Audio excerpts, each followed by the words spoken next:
ខ្ញុំត្រូវគាត់ទាំងឆ្កែទាំងអ្នកទាំងអស់គ្នាទីនេះជាតកវាអាចដឹងថាយើងប្រើឆ្កែឲ្យតាមរបស់តាមជីភៀកគេបងឯងត្រូវការពារពួកគេឲ្យបានល្អកុំឲ្យពួកគេចេញពីបរិវេណប៉ពលាអសោះនោះគិតកមានកំភ្លើ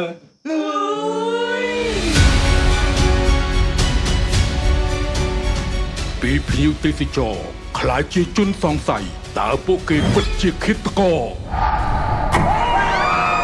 ឬជាជនរងគ្រោះ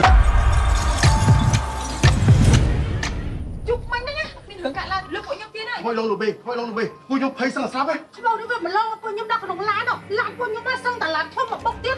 តែសំណាងអីវិញឡានខ្ញុំវិញទៅវាពុទ្ធហេតុកាឡើងនេះវាថាប្រព័ន្ធ AI គ្រប់លើឡានខ្ញុំចឹងពេលហោះខ្ញុំវាយឺ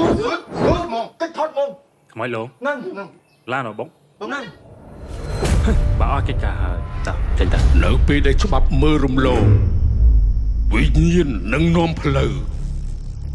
ហើយក៏ស្តៀងគ្នាមែនចៃដន្យណាដំរុយការប្រមាននិងការសងសឹក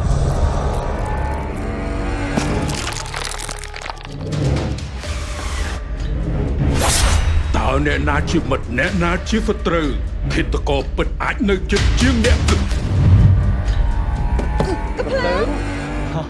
កុំបារម្ភអីបងកំភ្លើងនេះជួយពួកយើងឲ្យកាន់តែខ្លាំងបង